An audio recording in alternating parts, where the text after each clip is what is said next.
Bueno, muy buenos días a todos. Vamos a tratar en el día de hoy lo que es un método matricial, desde ese enfoque para una técnica que es conocida como el método de los MDA para el cálculo del cortocircuito. Entonces, para este caso, pues vamos a trabajarlo directamente en Excel y para eso tomé un ejemplo que había ahí en la red colgado del ingeniero Obed Renato Jiménez Mesa de México. En él, pues, en su documento habla de las corrientes de cortocircuito, los diferentes métodos y trata, pues, dentro de todos los métodos, el que les traigo en mención, que es el método de las corrientes, pues, el método de los MVAs, ¿correcto? Entonces, él aquí tiene un ejemplo, ¿sí? Está el diagrama de los MVA. Bueno, ¿de dónde sale cada valor y qué es? Básicamente el método de los MDA es como si tuviéramos el equipo en cuestión alimentado en sus bornes de entrada y sucediera pues un cortocircuito, ¿no es cierto? Entonces esa corriente de cortocircuito básicamente es como un voltaje sobre una impedancia del equipo. Esa impedancia lógicamente se cuenta que es una V sobre Z. Entonces es como el inverso. Si V fuera, digamos, pues una tensión y no fuera unitaria, sino se tomara con valor real, entonces sería la tensión, perdón, sí, la tensión sobre una Z, es decir, la tensión por una Y realmente. Eso es un poco como la idea para tratarlo matricialmente desde este enfoque, ¿no? Bien, entonces aquí están las potencias de cortocircuito y está el diagrama de red, ¿sí? Es una red radial para este caso. Estos 250 en su ejemplo, pues él lo menciona que es la potencia de cortocircuito en el punto de entrada de la instalación, eh, que la da lógicamente pues el operador de red normalmente la tiene, y es un dato de entrada conocido. Lo mismo, por ejemplo, de 1 a 2, pues lógicamente es un transformador. Bueno, la tensión de alimentación es 13.200 y hay un transformador que rebaja a 13.200 a 440 voltios, que es el de la potencia de cortocircuito de 20 MVA. Y estos ya son motores, es decir, las cargas que aportan también a un cortocircuito, ¿no? Eh, Aguas abajo. Pueden haber más cargas, pero las cargas realmente no aportan al cortocircuito, es decir, tipo de impedancia o algo que no sean cargas motoras, entonces no es necesario colocarlas, ¿no? El aporte es cero para la corriente de cortocircuito, es decir, no irían. Y de 2 a 3 hay otro transformador que no alimenta cargas motor, normalmente pues, estas cargas motor a 440, lo que le digo, el transformador de 13.200 a 440, que normalmente es un CCM, puede ser. Y aquí hay otro transformador reductor entre 2 y 3 con una potencia de cortocircuito de 1.5 MVA y ya digamos a 220 para alimentar otras cargas que no son propiamente motores y por lo tanto pues no aportantes al cortocircuito. Bien, dicho esto, el enfoque normal pues es hacerlo como bien lo resuelve el ingeniero acá. Pues hay que darle los créditos del documento. Él va reduciendo la red hacia cada punto de falla, realmente hacia cada nodo de los aquí especificados, que era el 1, el 2 y el 3, para hallar la potencia de cortocircuito en cada uno de los nodos y con base en eso, pues la corriente de cortocircuito dependiendo del voltaje que vea cada punto de falla. Bien, entonces allí lo va resolviendo, teniendo la particularidad que el método simplemente dice que eh, cuando están en serie,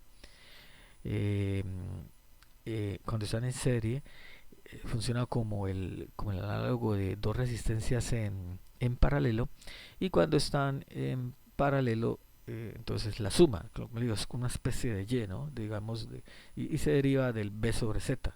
El z queda abajo, o sea, realmente b por y. Bien, volviendo un poco al tema, pues normalmente se hace paso a paso, pero realmente se puede sacar el cálculo, digamos, globalmente si se trabaja de forma matricial. ¿Cómo?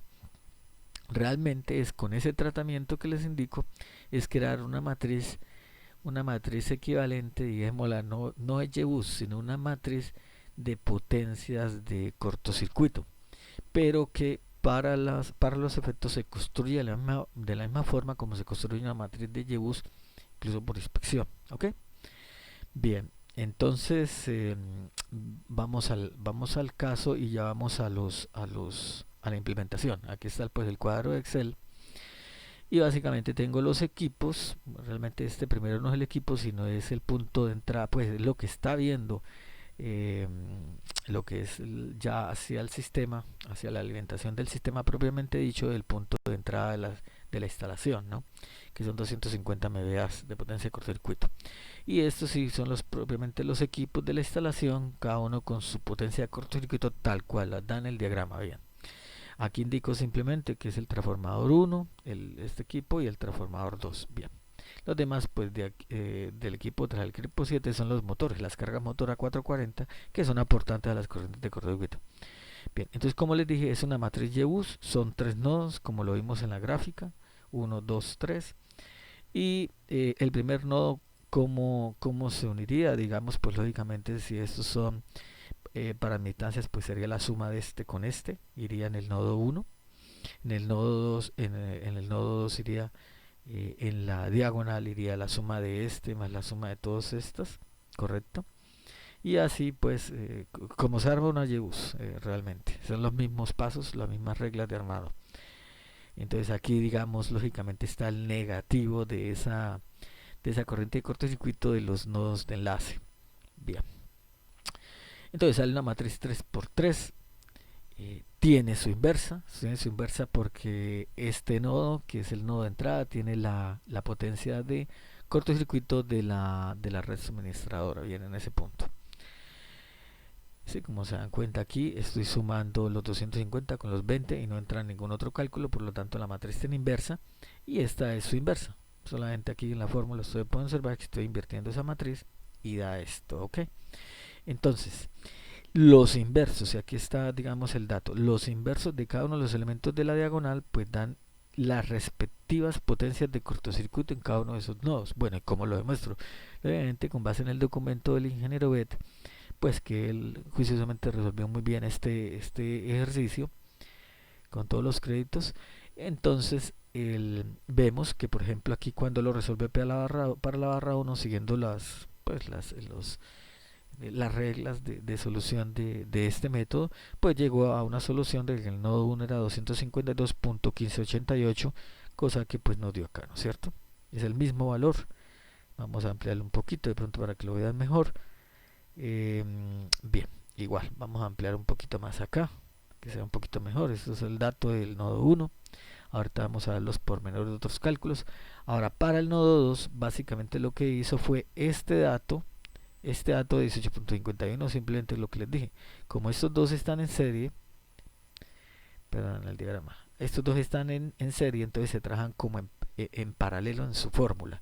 Y entonces 250 en paralelo con 20 me da ese valor de 18.5185. Bien. Y lógicamente, pues estos que están en paralelo se suman, queda 2.42 y ahora quedan en paralelo que a su vez perdón, quedan correcto en paralelo. Cuando quedan en paralelo, entonces se suman, ¿sí? Es la suma, básicamente da 20.9385, que es el segundo elemento obtenido de la inversa a la diagonal de esa matriz inversa de una pseudo Jebus, llamémoslo así, pero realmente es una matriz de potencia de cortocircuito. Vale. Entonces, bien, y para el tercer nodo, pues también lo resuelve mediante las reglas indicadas, pues conocidas del método, y llega a que es una potencia de cortocircuito en ese nodo 3 de 1.3997. Aquí no se trajan en valores por unidad, aquí es una potencia en MVA, ¿correcto? Y lógicamente pues chequemos si 1.399726, ¿sí? Aquí bueno, yo traje con otro, pues tiene otras dos cifras más significativas ahí en el Excel. Bien, Las corrientes de cortocircuito, si uno las quiere calcular, pues hay que tener en cuenta, como es trifásico, es esa potencia de cortocircuito sobre la raíz de 3 por el voltaje en ese punto. Entonces, como hay transformadores, entonces hay que tener cuidado con eso, es lo único. Entonces, por ejemplo, en la barra, cuando falló la barra 1, esa barra 1 estaba a nivel de 13.200. Entonces, raíz de 3 sobre 13.2 y me da directamente en amperios. Claro que esto colocándolo allá no en MVA, sino en kVA, para que me dé directamente en amperios, o si lo hubiera querido dejar, serían aquí en 13.200, entonces sería 11,29 kiloamperios, no de falla. ¿Sí? Bien, entonces, lo mismo, digamos, para el nodo 2, pero con la salvedad de que está viendo es una tensión de 0.44, ¿sí? Que es, digamos, el lado de baja del primer transformador, ¿no? Bien, y eso pues da una corriente de cortocircuito indicada aquí, calculada en el documento. Bien, para lo que quiero hacer hincapié es, bueno, ya analizando los valores, porque también de eso se trata, y si ustedes pueden observar, dice, bueno, pero yo de entrada tenía 250 en la red y al fallar, por ejemplo, en ese nodo, voy a indicarlo acá en el documento, ya.